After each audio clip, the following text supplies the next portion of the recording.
Established in 1945 under the Charter of the United Nations, the General Assembly occupies a central position as the chief deliberative, policy-making and representative organ of the United Nations.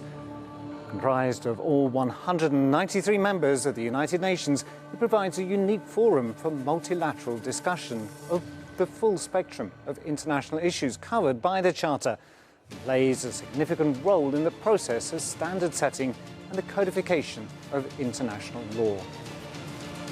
In the wake of the COVID-19 pandemic, the UN General Assembly has been carrying out its work since 2020 via novel means to guarantee business continuity and mitigate the spread of the disease. However, the pandemic is not the only issue the world faces.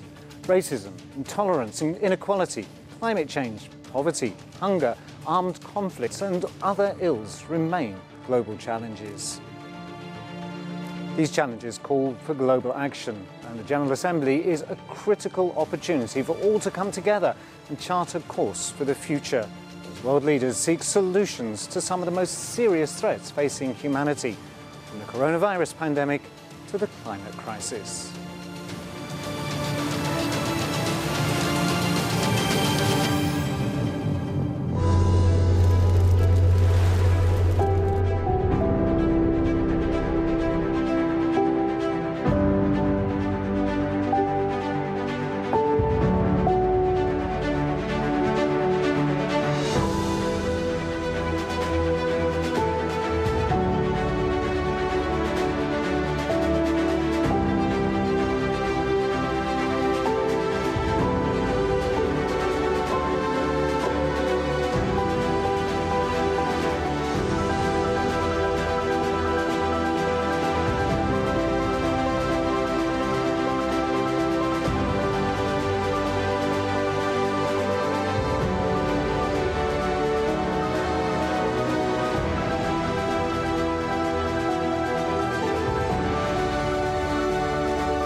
The United Nations General Assembly is one of the 6 principal organs of the United Nations, serving as the main deliberative, policymaking and representative organ of the United Nations.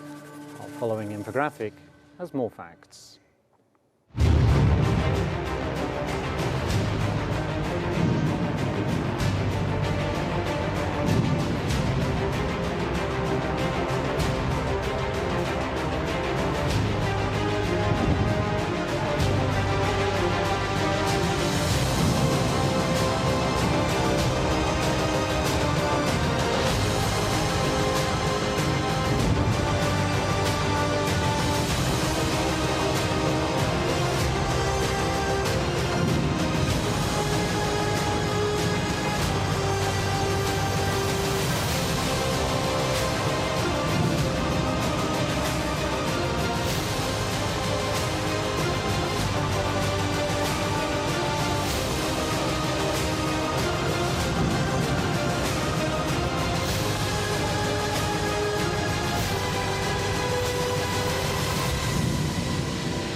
Speaking at a conference entitled A Fairer World is Possible, held by the Turkish-American National Steering Committee in New York on Sunday, Turkish President Recep Tayyip Erdoğan called for strong unity and solidarity among Muslim communities in order to deal with Islamophobia. Covid-19 salgını küresel sistemdeki çarpıklıkları, adaletsizlikleri, eşitsizlikleri açık ve net bir şekilde ortaya koymuştur. Turkish President Recep Tayyip Erdoğan addressed a conference titled A Fairer World is Possible, held by the Turkish-American National Steering Committee in New York on Sunday. İnsanlık olarak Covid-19 virüsünün yanı sıra ondan daha tahrikkar, daha ölümcül, daha sinsi bir başka virüsle daha mücadele ediyoruz. Bu virüsün adı İslam düşmanlığı virüsüdür. President Erdoğan harshly criticised rising Islamophobia and xenophobia across the world, among Western societies in particular. İslam düşmanlığı ve yabancı karşıtlığı bugün artık siyaseti esir alan, Müslümanların günlük hayatını zorlaştıran, devlet politikalarına yön veren, sosyal barışı tehdit eden yıkıcı bir akıma dönüşmüştür. The Turkish leader called for strong unity and solidarity among Muslim communities to cope with Islamophobia disease. Dinimize ve Müslüman kardeşlerimize yönelen tüm tehditleri ortadan kaldırmaya dair her türlü girişimi destekliyoruz. İslam düşmanlığıyla mücadele konusunun Birleşmiş Milletler başta olmak üzere tüm kuruluşların gündeminde tutulması için çaba sarf ediyoruz. President Erdoğan also called on the United States to cooperate with Turkey in the fight against the Fethullah terrorist organization. Takiye ve tedbir kılıfı altında karanlık yüzlerini gizlemeye çalışsalar da FETÖ'nün eli kanlı bir terör örgütü olduğu artık gün gibi ortadadır. Bizim görevimiz demokrasi ve insanlık düşmanı bu çetenin mensuplarının hukuk ve adalet önünde hesap vermelerini sağlamaktır. President Erdoğan underlined the importance of bilateral cooperation between two NATO allies to address the regional and global security challenges. Türkiye ve Amerika Birleşik Devletleri ilişkiler itibariyle ortak değerlere, ortak çıkarlara ve köklü bir geçmişe dayanan iki dost ve müttefik ülkedir. Ankara and Washington disagree on a range of issues, from the fight against terrorist organisations to international geopolitical developments. United States support for PKK terrorist organisation's Syrian offshoot PYD-YPG, Russia's S-400 air and missile defence systems and F-35 stealth fighter jets have been on the top of the disagreements between the two countries. Bazı konularda dönem dönem görüş ayrılıkları yaşasak da birçok bölgesel ve küresel meselede benzer tutum ve çıkarlara sahibiz. And to discuss Turkish President Recep Tayyip Erdoğan's visit to New York and the UN General Assembly, I'm joined live from Izmir in Turkey by Kyle Inan, who's a geopolitical analyst. Kyle, thank you for joining us here today on The Edge. A pleasure to be here on The Edge. Now, as we speak, Turkish President Recep Tayyip Erdoğan is meeting with the UN Secretary-General, Antonio Guterres, having just in the last hour opened the Turkish House, or Türkevi, in New York. And this also comes at the end of a momentous year for Turkey, as a Turkish citizen has been the president of the 75th United Nations General Assembly. So this, the opening of the Türkevi, in a sense, is a crowning of that, isn't it? It absolutely is, Andy. You know, the 76th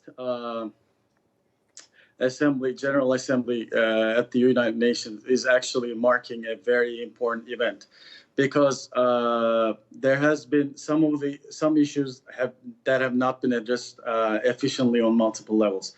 Now, President Erdoğan obviously has a lot on his agenda to offer to the UN General Assembly, for one of them being the global migration crisis and the COVID pandemic.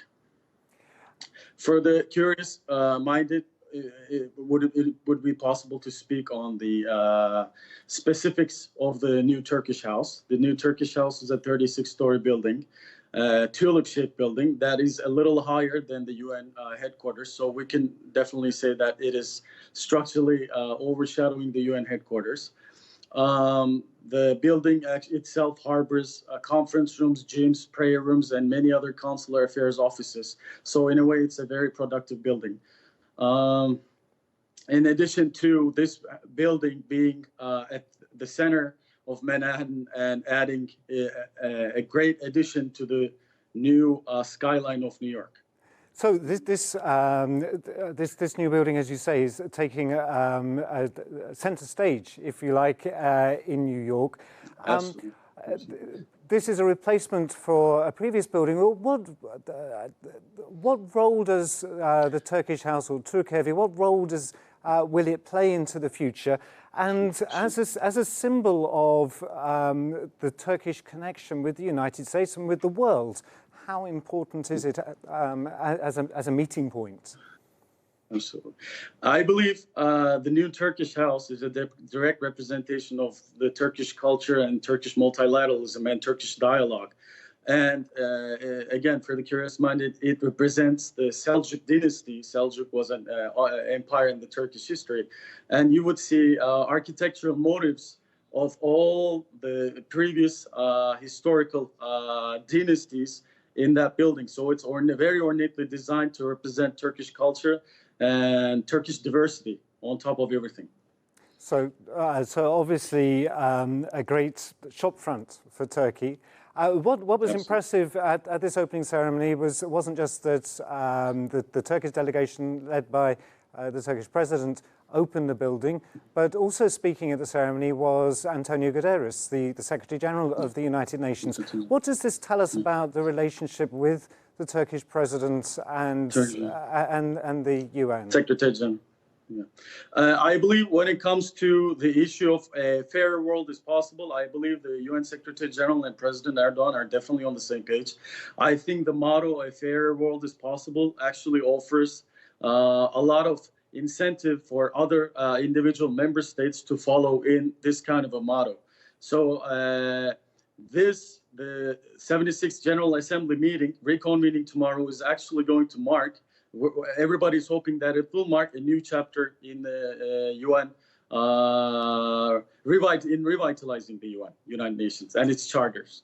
Mm-hmm. Which obviously is something which Turkey has been pushing for many years, saying that the world is greater than five. Let's talk about the General Assembly. Well, what do you see as the main topics that are going to be coming up? Absolutely. To shift gears back to last week, the UN General Assembly has officially elected Abdullah Shahid, the ex-foreign minister of Maldives, as the new president. The outgoing former president, Mr. Volkan Bozkır, has performed extraordinarily during his term. Mr. Shahid has already outlined some of his key issues, saying that there's a need to build resilience through hope. We need to recover from COVID-19 as soon as possible. And for many, I guess the most prominent future for Mr. Shahid is hope. And the UN definitely, I think it will definitely be addressed in the general debate tomorrow at the UNGA.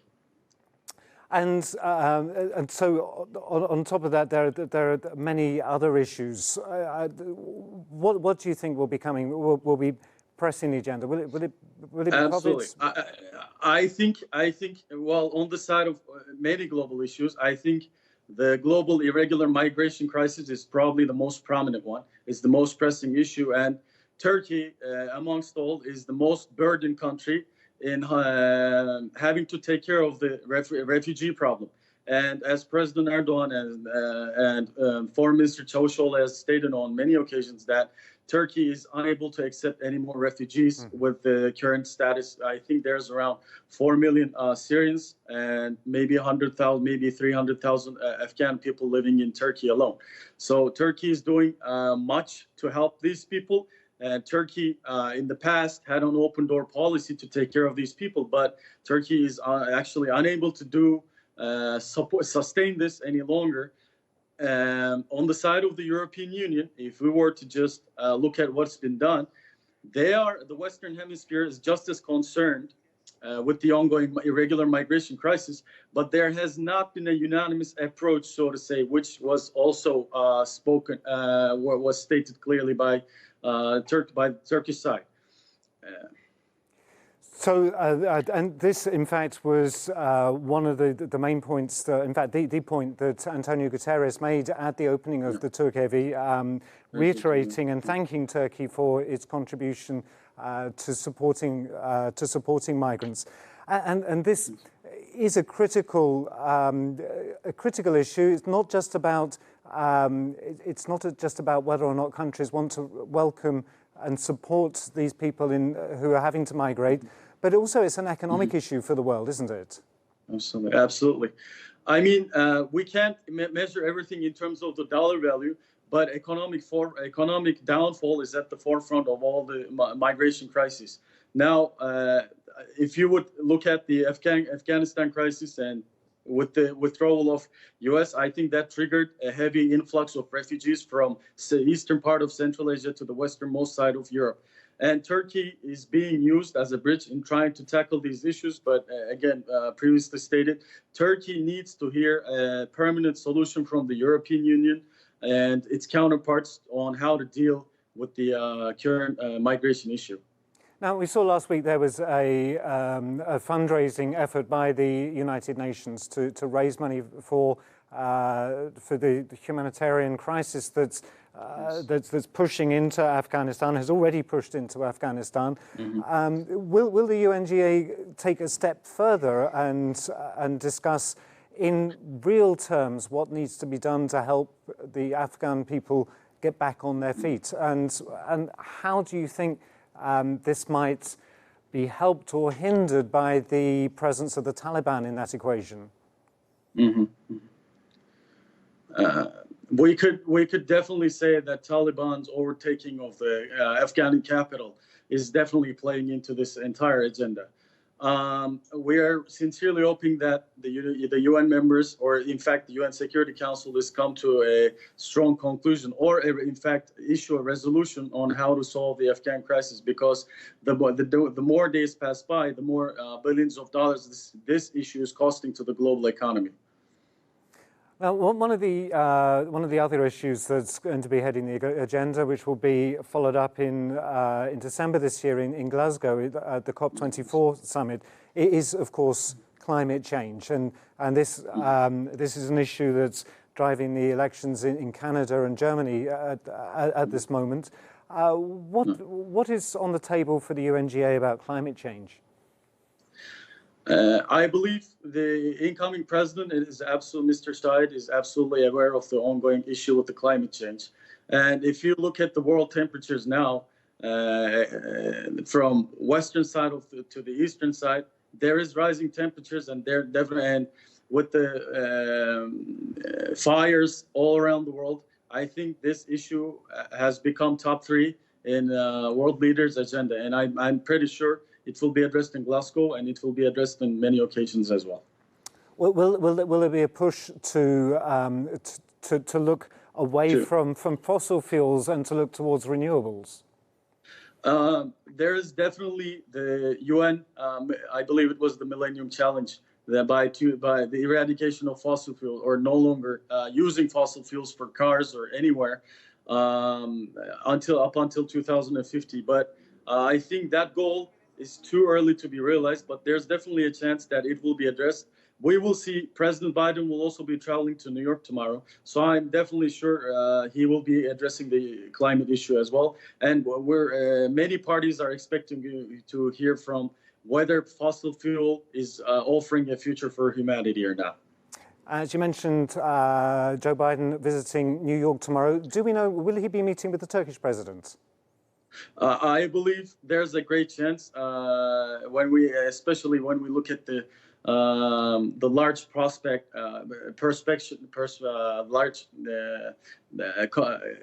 variety of issues, not just the climate change, but also the migration crisis, the pandemic, the Afghanistan issue. So I think there would be a great need for President Biden to meet President Erdoğan. Well, obviously, many things for them to speak about and many things on the agenda for the UNGA. Kyle, Inan, I want to thank you so much for joining us here today on The Edge. We will look forward to seeing what comes out of New York. Thank you. So Turkey and the United States have extensive relations at every level on bilateral, regional and global issues. But the two countries have also been at loggerheads over several issues.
At the start of his visit to the United States, Turkish President Recep Tayyip Erdoğan attended a Turkish-American event in which he underlined that Turkey and the United States are two friendly and allied countries and highlighted the potential of trade relations between the two countries.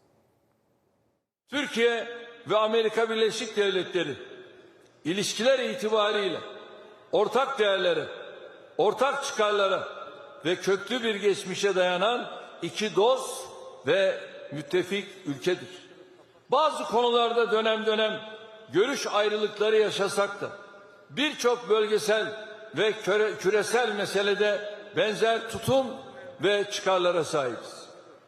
Ekonomik açıdan da büyük ve her geçen gün artan bir işbirliği potansiyelimiz var. Salgına rağmen ikili ticaret hacmimiz geçen yıl 20 milyar doları aştı. Bu yılda inşallah 25 milyar dolar seviyelerine ulaşacağız.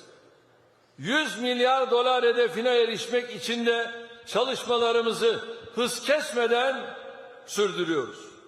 Turkish-American relations have developed since the end of the 18th century through maritime trade around the Turkish Mediterranean ports. This period is considered as the beginning of the first contacts between the Ottoman Empire and the United States of America. Turkish exporters saw the highest increase in sales to the US in the first month of 2021. The rise comes as the relations between the two NATO allies enter a new period under US President Joe Biden, who took office on the 20th of January, replacing Donald Trump. According to data from the Turkish exporters, assembly exports to the US were up $170.42 million in January to hit nearly $810.25 million, up from $639.83 million in 2020. Trade between the two countries has been on a steady rise over the last several years, and even the coronavirus pandemic could not prevent the volume from exceeding $20 billion in 2020. More than 1,800 American firms with total assets of $31.2 billion operate in Turkey and provide employment to 78,000 people. Around 1,900 American companies have been registered in Turkey. Turkish Airlines has direct flights to 9 destinations in the US, including New York, Washington, D.C., Boston, Chicago, Los Angeles, Houston, San Francisco, Miami and Atlanta. President Erdoğan says he believes the first in-person meeting with US President Joe Biden in June will mark the beginning of a new era. I'm now joined live from Istanbul in Turkey by Matthew Breiser, who's a former US diplomat. Matthew, thank you for joining us again here today on The Edge.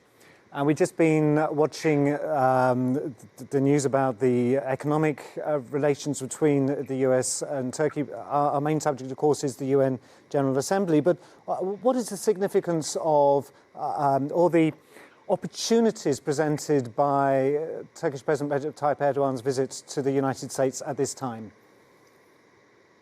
Yeah, that's a really good question. I think that President Erdoğan, for months, since February, has been signaling that Turkey would like to reset relations with the United States. And so the real challenge is to grab the attention of President Biden and to get on, if you will, in crude terms, the agenda of the U.S. president, because he's going through a crisis, a series of crises right now in the United States. So he's got domestically, which is his main concern. He's looking forward to next year's midterm elections, as we call them, the elections to the House of Representatives. And he's had a lot of problems in getting some of his most important bits of legislation passed to provide lots and lots of money to stimulate the economy in the COVID-19 crisis. So that's his main focus. And therefore, the challenge is to attract him and his attention because Turkey is going to do something positive in the world that will be a plus for the United States and for President Biden personally. And I believe that that potential plus is Afghanistan. Beginning again last, late winter, early spring, the Biden administration reached out to Turkey and said, can you help us resolve the situation in Afghanistan? The first thing was that Turkey was maybe going to hold a meeting of the various political active players in Afghanistan, and then later was going to provide security for the Hamid Karzai International Airport in Kabul to allow it to keep operating. Tragically, in my mind, for so many Afghanis, the Biden administration went through this debacle in its uncoordinated decision to pull out of Afghanistan. So that put those opportunities to work with Turkey, between Turkey and United States, on hold for a moment. But now I believe now is the moment. Now is the moment when Turkey can step forward and say, and President Erdoğan can step forward with President Biden, and hopefully they'll have a chance to speak on the margins of the General Assembly and say, we can help you. We can help you figure out how to keep the Hamid Karzai International Airport open, and therefore how to facilitate a transition in Afghanistan to a new government that we may not like, but that will maybe, with us working together, protect the rights of all Afghanis, and especially women and girls. Well, you say one of Erdogan's goals would be to catch Joe Biden's attention, and certainly opening a 36-story building right in front of the UN General Assembly. I'm referring to the Turkevi, which was opened about an hour ago, the Turkish house in New York. That's certainly an eye-catching monument, not just to the United States, but also to the world. And alongside that, Turkish President Recep Tayyip Erdoğan will be presenting a book to all the members of the UNGA. His book, A Fairer World is Possible. And now this has also been the theme of some meetings that has been held over the last 48 hours since his arrival in New York. What do you make of this book? It's almost it's a manifesto for change for the United Nations. Is this going to grab the attention of the UNGA members? Well, yeah, who knows? I hope it does, because President Erdogan's message is an important one. And I don't say that just because I live here in Turkey and, I want everything to be calm and happy. But it's the slogan that the world is bigger than five is absolutely correct. And that's President Erdogan's slogan about the UN Security Council. The UN is broken. It's broken in part because it has no mechanism to enforce the Security Council's resolutions, but it's really broken because the Security Council cannot function properly. To have 5 permanent members of the Security Council, still the same one since 1945, is anachronistic. It's stupid. So back in 1945, yes, the strongest countries in the world were France, the United Kingdom, China, the Soviet Union, which doesn't exist anymore, and the United States. But look at how much has changed since then. We've got the G20 that President Obama helped to form during the 2008 financial crisis, because he realized that the world is larger than 5, and we have to facilitate cooperation among a much larger group. So I think the book, I haven't read President Erdogan's book, but I look forward to doing so in the English translation. I think the whole point of the book is to underscore his point that the world is larger than the 5 permanent members of the Security Council of the United Nations, and other countries, maybe like Turkey, Germany, Japan, Brazil, deserve a chance to, in this new world, to have equal standing with the countries that were the preeminent ones way back when in 1945. Well, I'm lucky enough to have the English translation in my hand here, and it certainly spells out all the things that you've just been referred to, and with a theme that the justice alone can bring order, salvation and joy to the world. This is a very positive message that the Turkish president is putting forward. But at the same time, as you say, very critical about the structures that were formed after the Second World War not being useful for the world today. Now, one would imagine that the present 5 permanent members of the Security Council may not be too pleased to see an expansion. But would there be others that would that are standing alongside President Erdogan to say, yeah, this is a good idea. We want to be involved too. Yeah, I think pretty much every other country in the world besides those 5 thinks that's a good idea, right? Because that's going to give them a chance to have their voices heard. And so, yeah, I mean, every institution in the world that exists needs to evolve with history. And it's been, it's a long time since 1945. So, I mean, it's time to reform the United Nations. But the cruel reality is that the permanent 5, and I'm a proud former servant of my government, and I totally believe in things we were trying to do. But Sure. And I still think the United States is the preeminent power in the world. But its prestige has really been damaged because of the debacle in Afghanistan, as we were talking about, or because of the failure to even inform France of this AUKUS alliance, which I think in itself is a great idea. But, we need to do what President Biden said he was going to do when he said America is back in February, which is we're going to consult our allies and make NATO at the center of our foreign policy. He hasn't done that. So now not only is the U.S.'s reputation called into question, but so is the entire Security Council. So the U.S. needs to be there to lead, I think, the world toward the sort of things you and I are talking about right now. It's absent. It was absent under Donald Trump because it chose not to lead.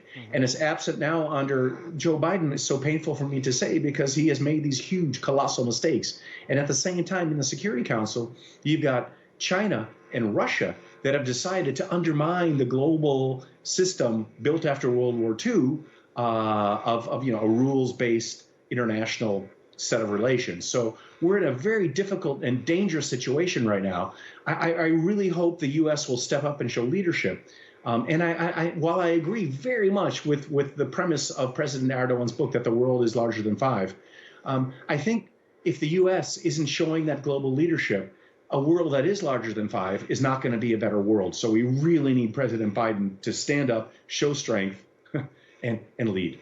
Well, we've all been members of committees at various stages and in various places, and we know that a committee that's too big gets nothing done.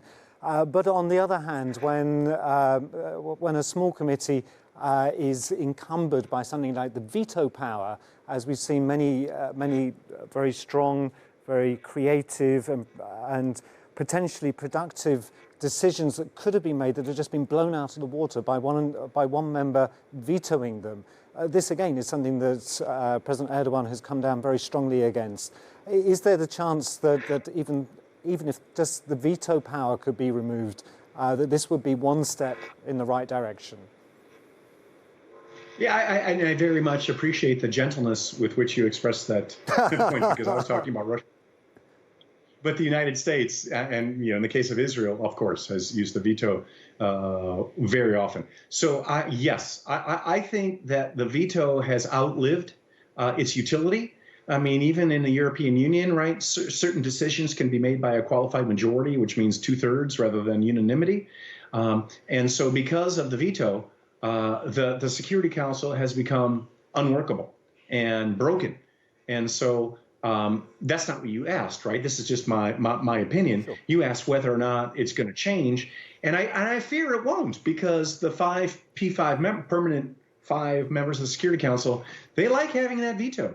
It's an enormous amount of power, but I think that's wrong, and I think that should change. And what I don't know is how we make that change, except that every other country in the world needs to come together under another leader, whoever that may be. Maybe President Erdogan is saying he wants to do that, but somebody else has to lead this effort. But this current structure of the United Nations is not working when it comes to security issues. But I would like to say it works very well, better than any organization maybe, when it comes to delivering humanitarian assistance to the most desperate and underprivileged people in the world. I wish it could do even more.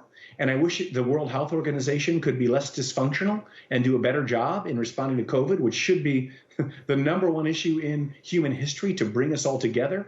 And WHO is not doing that. Mm-hmm. And that's due to internal issues of the United Nations. But in general, we need the United Nations to be there, whether it's through hopefully the World Health Organization or the World Food Program or UNICEF to take care of children in Afghanistan or anywhere else, or all over the world, right? To make sure people understand the plight of women and girls in many, many countries.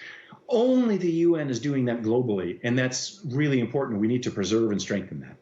And that's perhaps one of the most interesting things about President Erdogan's book, that he says a fairer world is possible. Whilst critiquing the United Nations, he does actually see it as a body that, if reformed, can do all those things and do them so much better than they're already doing. So a fairer world is possible. A very positive and constructive message. So let's just talk. We've got a few days of the UN General Assembly to come, with the speeches from all the world leaders in the coming days. Turkish President Recep Tayyip Erdoğan speaking tomorrow. What do you expect to see coming out of this 76th General Assembly? If you asked me this, oh, you have before, but last year, I would have a much clearer vision. Right now, you know, because the U.S. is so hamstrung, it's hard to predict.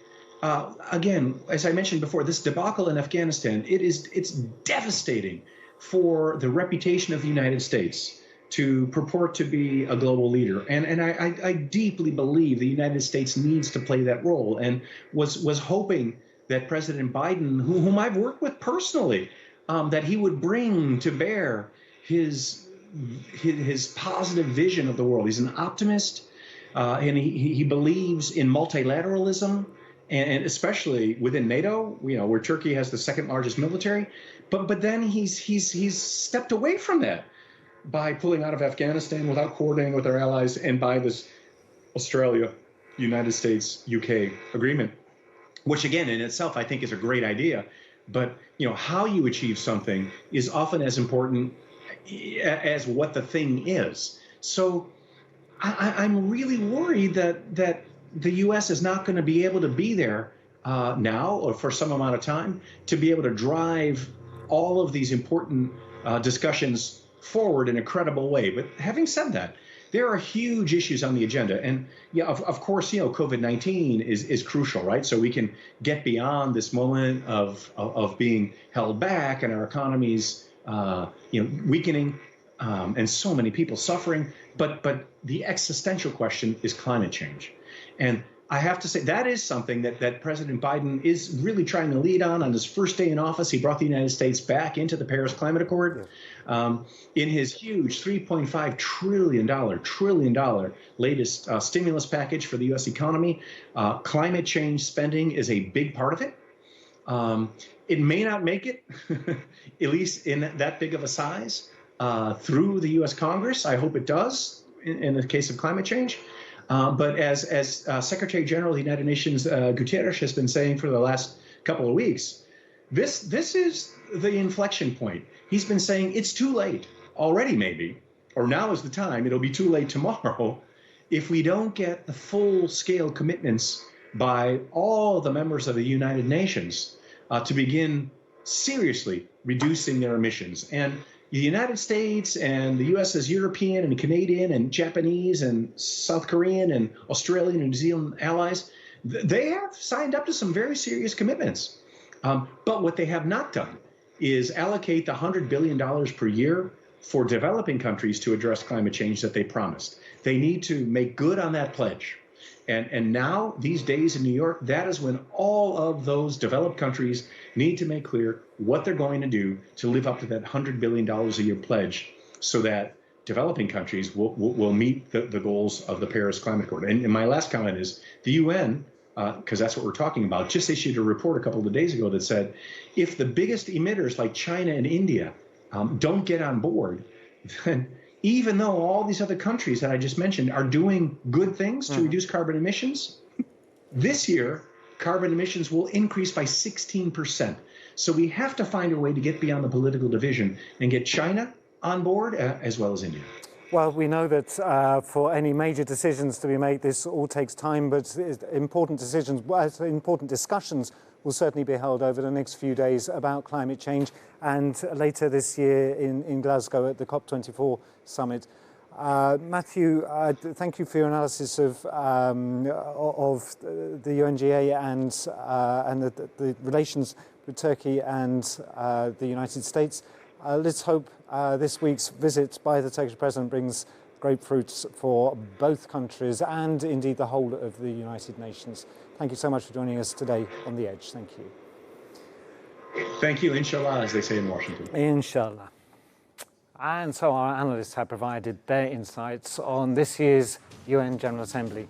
Let's have a roundup of what they had to say.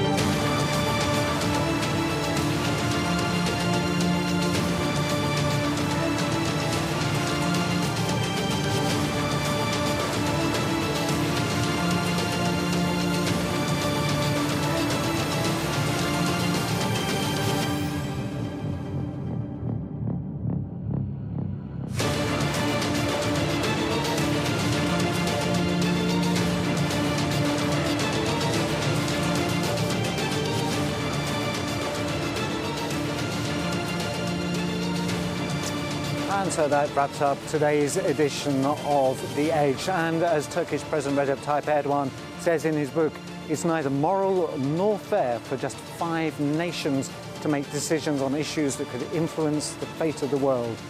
The world is bigger than 5. So tomorrow at the United Nations General Assembly, Turkish President Recep Tayyip Erdoğan will, in his speech, be discussing the issues that he's put forth in his book that is being presented in 4 different languages to all the members of the UNGA, calling for a fairer world, saying that it is possible if the United Nations is reformed and is able to do the job that it was initially put together to do, but has been unable to do in recent years because the world has changed. But the United Nations hasn't changed enough yet. So we will see what happens. We'll be back tomorrow with more updates from the UNGA. That wraps up today's edition of The Edge.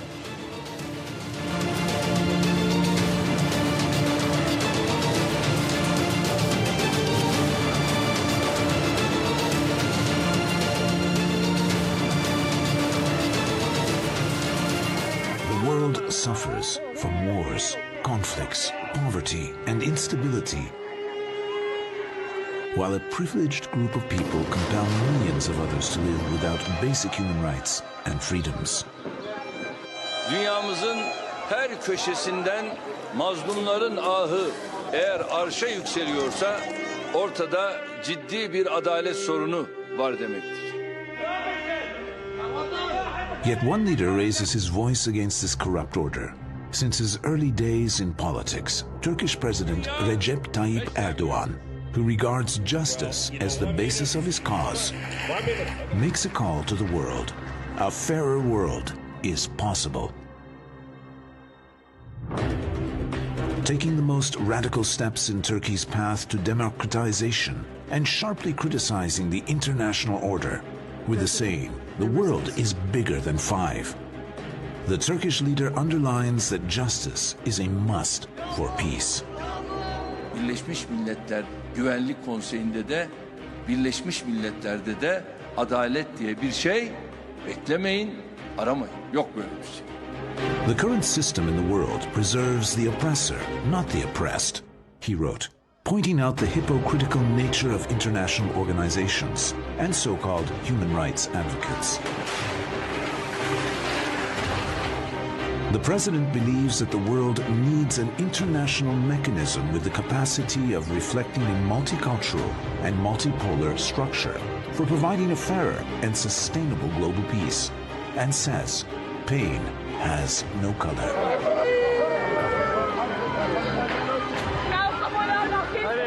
Aylan bebeği dünya çok çabuk unuttu. Unutmayın ki bir gün ola ki aynı durum sizlerin de başına gelebilir.